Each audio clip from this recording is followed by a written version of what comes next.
selalu bela, makanya saya marah. Kalau dukung saya, bantu teman Ahok, titik.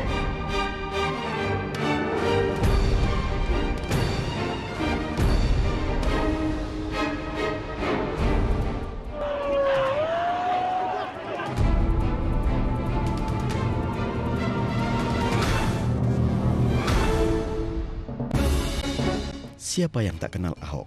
Seorang gubernur dengan sisi ketegasan dan arogansinya mampu mengundang decik kekaguman, namun tak sedikit juga yang mengutarakan ketidaksukaan terhadap pola kepemimpinannya.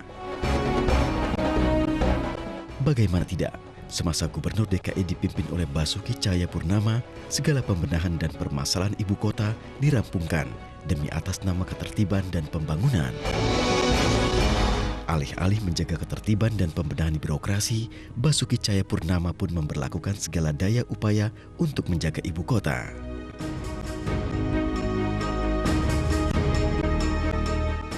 Menggusur, memecat pejabat, bahkan melawan pihak yang dinilai berseberangan dengan dirinya telah menjadi bagian sistem birokrasi yang kini tengah dijalani. Bahkan semenjak DKI Jakarta dipimpin oleh Basuki Cahayapurnama, sejumlah kegaduhan birokrasi kerap mewarnai hari-hari. Bukanlah Ahok jika tak dikenal tegas dengan ciri arogansinya. Bahkan dari kearogansiannya itu telah mampu membuat sejumlah pejabat di Pemprov DKI mengundurkan diri dari jabatannya. Siapa lagikah yang mampu bertahan dengan pola demokrasi ala Ahok?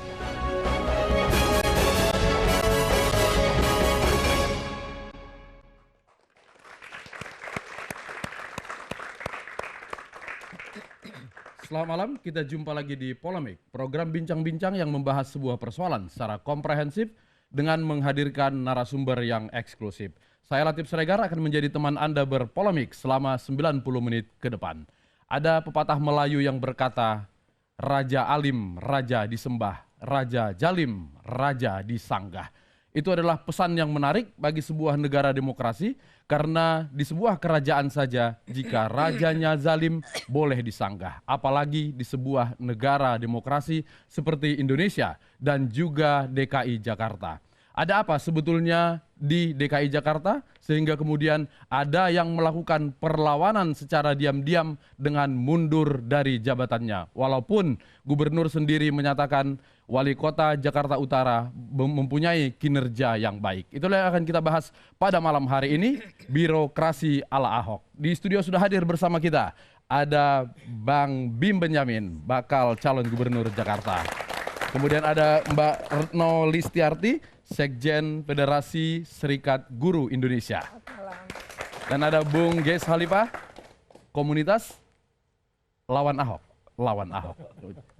Harusnya melawan dengan maju sebagai calon gubernur ya. Dan di ujung sana ada Kang Darus Dadang Rusdiana. Selamat malam, Assalamualaikum warahmatullahi wabarakatuh. Anggota DPR yang juga Ketua DPP Partai Hanura. Dan ada Nona Evita, peneliti Populi Center. Selamat malam. Bung Guntur Romli, Ahokers.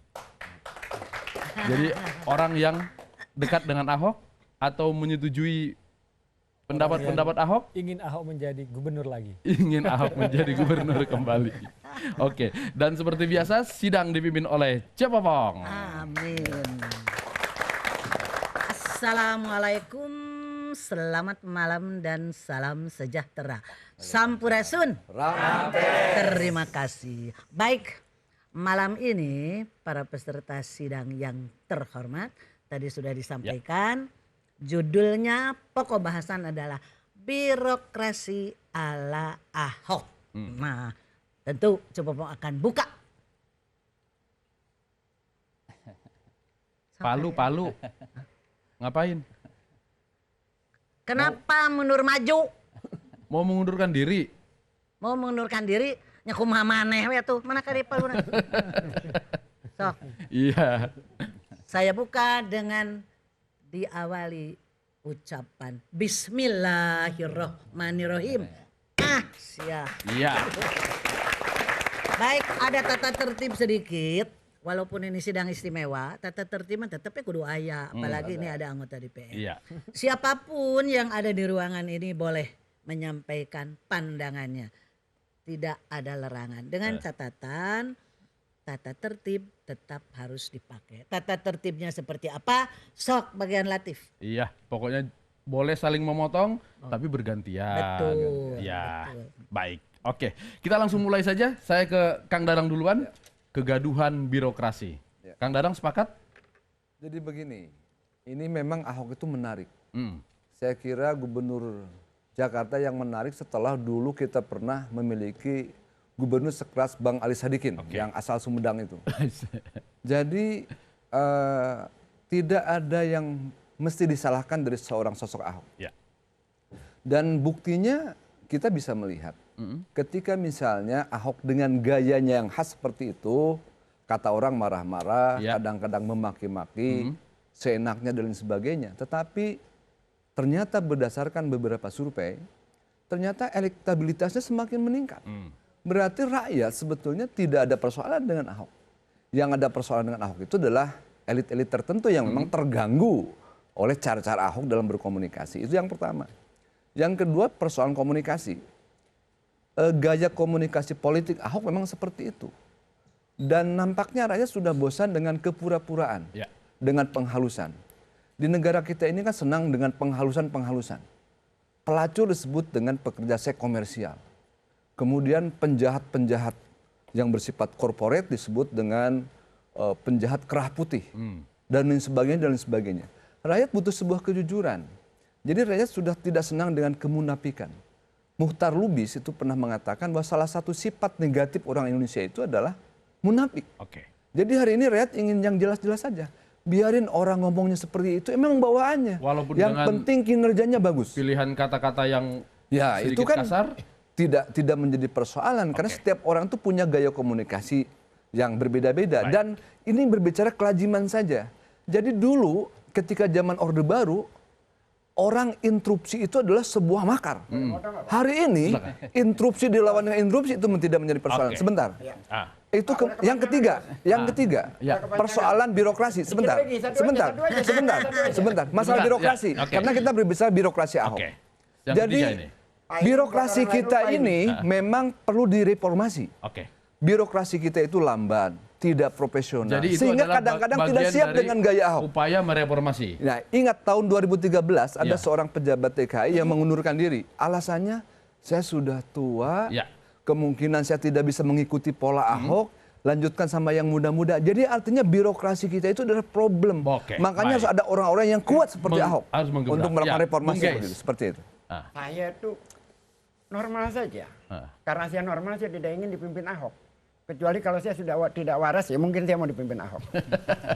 Jadi begini, saya mengambil kalimatnya Pak Dadang. Ya. Saya juga heran ada partai yang belum mengeksplorasi apa pendapat masyarakat tiba-tiba mendukung Ahok. Saya juga heran bagaimana polanya itu, kan harusnya ada prosesnya, ini tidak ada. Jadi wajar aja kalau dia seperti itu. Yang kedua, tidak ada yang salah dengan Ahok, itu kalimatnya. Ya. Saya mau tanya sama Bapak, seorang perempuan berjilbab bertanya kepada pemimpinnya, Bapak ini saya ingin mencairkan KJP, tidak bisa. Berproses ada tanya jawab. Jawaban terakhir Ahok apa? Ibu maling. Sebuah penistaan terhadap seorang perempuan di muka umum, di muka rakyat Indonesia oleh seorang pemimpin bernama Ahok. Itu tidak ada kesalahan. Saya kira itulah gaya komunikasi. Itu Jadi gaya komunikasi, kadang-kadang tidak ada orang kesalahan dari seorang pemimpin. tergantung persepsi. Kesalahan itu tergantung persepsi. Bagi Bapak, Tergantung seseorang persepsi. yang tadi Standar menyatakan moralnya sebagai apa? komunitas lawan Ahok, itu Kita adalah bicara sebuah tentang kesalahan. hati nurani, Sebuah rakyat kenistaan. tidak punya standar moral. Bagi pendukungnya Ahoker itu adalah sebuah kebaikan untuk menerabas kebekuan. Jadi persepsi standar Itu moral persepsi tergantung sebenarnya kan. pendukung. Tergantung di persepsi. tempat berdiri. Ya, Tergantung tergantung di dari tempat mana, berdiri. dari sisi mana dia saya berdiri, paham kan kalau seperti gitu. itu. Baik. Karena Oke. saya bicara dengan orang partai, jadi standarnya lain-lain. Iya. Ya. Orang non partai kadang-kadang juga tidak objektif. Seperti itu. Sama saja itu Gini tergantung aja, dari sisi gini mana. aja, Kan gini begitu. aja. Anda diajarkan oleh orang tua Anda itu pada saat Anda masih kecil bicara dengan orang itu seperti apa? Oke, jangan personal. Iya. Jangan Ya, personal. jangan Oke. personal. Iya standar, ini Standar. standar Ya, standar kita di sekolah Ya. kan ada standarnya. Ya. Seperti apa pada saat kita sebagai pemimpin menjawab bawahan kita? Ya, itu tergantung budaya lokalnya Seperti begini. Budaya lokal. Oh iya, Saya rasa ada Oke. budaya lokalnya. Baik. usul Orang Sunda. kembalikan, maaf Pak, Ke saya birokrasi. rasa jangan ke personal. Yap, Iya. betul. Saya nggak Kemudian personal. kita sedang bicara birokrasi. Jadi bagaimana kalau dikembalikan kembali Ya, kita kepada kembali. birokrasi. Kita sedang mengevaluasi apakah birokrasi yang sekarang diterapkan ini gitu ya, kita akan bicara tentang itu. Baik. Nah, efektivitas, hasil dan lain-lain mari kita diskusikan. Tapi tentu saja secara ilmiah dan dengan data. Ya. Nah, jadi jangan berdebat Secara karena personal. urusan personal. Baik. Ya, saya setuju karena Baik. birokrasinya ala Ahok. Baik, saya Jadi ke ada standarnya Saya ke gitu. Ibu Retno dulu. Oke. Ibu Retno dulu juga tadi Bung Ges mengingatkan pernah memarahi seorang perempuan. Ibu pernah dimarahi juga sama Pak Ahok? Tidak pernah. Saya secara pribadi dengan Pak Ahok tidak pernah ada masalah. Bahkan sampai hari ini pun kami berkomunikasi via WA biasa saja. Dengan baik. Betul, dan hari besar agama pun kami saling mengucapkan. Jadi artinya tidak ada sebenarnya sesuatu. Kalau ada yang baik pada Pak Ahok, saya tetap memberi Oke. apresiasi. Kalau tidak, saya tetap mengkritik.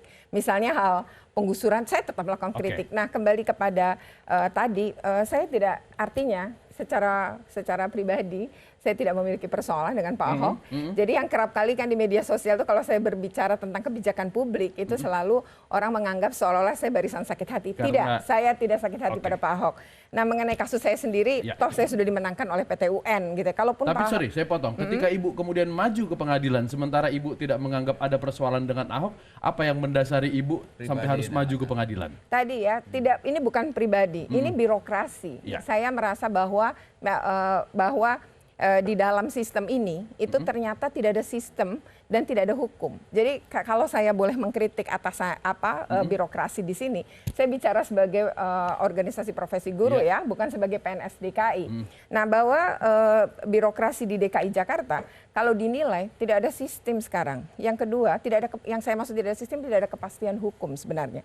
Karena tidak ada aturan-aturan yang kemudian mencoba mengukur apakah birokrasi itu diangkat dan diberhentikan, itu ada aturannya atau tidak. Misalnya Terkait dengan begini. kasus Ibu itu juga bukan karena ada satu sistem, misalnya reward and punishment Ya, yang terhadap itu Ibu salah yang lakukan? satunya. Jadi kalau kemudian ya semua yang dibuntahkan di media kalau di pengadilan kan harus dibuktikan. Oke. Dan ternyata toh tidak bisa dibuktikan oleh pihak Pemprov DKI gitu. Jadi bahwa tidak ada aturan. Itu yang saya juga lakukan serangan ketika Ya. itu. Saya melakukan gugatan itu karena bukan soal jabatan. Saya udah nggak peduli sama jabatan. Jadi saya juga udah nggak mau gitu. Ya. Tapi bahwa saya menggugat itu ada untuk esensinya untuk melawan kesewenangan. Artinya ada birokrasi ini dibuktikan kok. Keputusan pengadilan Ya. juga mengatakan bahwa ini ada kesewenang-wenangan dan yang kedua adalah melanggar asas umum pemerintahan yang baik. Nah, ketika tidak ada aturan, tidak ada sistem, tidak ada hukum, semua bagaimana atasnya, bagaimana atasan itu mengakibatkan kesewenang-wenangan. Yang kedua adalah mengakibatkan tadi tidak adanya kepastian hukum dan itu melanggar asas umum pemerintahan yang Alasan Pak Ahok baik. waktu itu kepada Ibu memindahkan itu karena Bukan soal pindah ya. Ya. Saya rasa gini, saya kalau memang memiliki kesalahan tidak ada masalah. Oke. Silahkan aja, mari kita lihat aturan. Dalam PP 53 oke, dalam Permendiknas 28 oke gitu. Tapi bahwa ketika sebuah kesalahan saya itu harus dilihat seberapa gitu. Dan ternyata hakim toh membuktikan itu tidak pantas dikategorikan sebagai kesalahan sedang apalagi berat gitu Oke. ya. Tapi Pemprov mengategorikan sebagai kesalahan berat. itulah Artinya sistem dan ketidakpastian hukum itu betul. tadi. Artinya gini, kayak misalnya lurah di sebuah kelurahan, Ya. tiba-tiba ada got mampet sehingga mengakibatkan banjir. Apakah kemudian itu bisa dicopot? Artinya ada indikator kalau pakai aturan. Oke. Atau misalnya begini, kemampuan personal ditaruh. Kan kalau sekarang baru 6 bulan udah dipindahkan birokrat itu. Jadi kerja Kalau belum itu check in, dikategorikan terjadi. karena 6 bulan ternyata tidak sesuai dengan yang diinginkan, boleh? Artinya gini, memang bisa saja evaluasi dibuat Oke. 6 bulan, tapi ada di dalam aturan. Ini kan tidak ada dalam aturan. Baik. Jadi artinya gini loh, hukum itu tak ada, tapi bagaimana pimpinan jalan. Nah, dalam birokrasi tidak bisa Tidak seperti boleh, itu. harus sistem Harus ya? ada sistem. Baik, oke. Kita tahan dulu, karena Cepopong akan menutup sesi ini. Nah, baik. Tif, Hmm. harus dibedakan antara tegas dan kasar. Hmm. Ya, harus dibedakan. Tadi Adek Cepopong mengatakan seperti Ali Sadikin. Oke, ya kan? Tegas dan kasar. Ya. Beda. Nah, terus terang aja. Ahok itu kan dulunya Golkar. Ya. Tapi betul. Untung nggak selain Golkar ya nama. Nah, karena sebetulnya dulu beliau tidak pernah bersikap seperti itu? Waktu di DPR? Waktu di Golkar. Waktu di Golkar. Ya, artinya ya biasa-biasa aja lah ya. Nah mungkin karena sekarang ini dalam kedudukan lu tadi teh ya. Atau tekanannya banyak kali itu ya. Nah hoyong tegas. Tapi sekali lagi tegas itu tidak perlu dengan kasar. Tah Ahok mah kasar. Ya.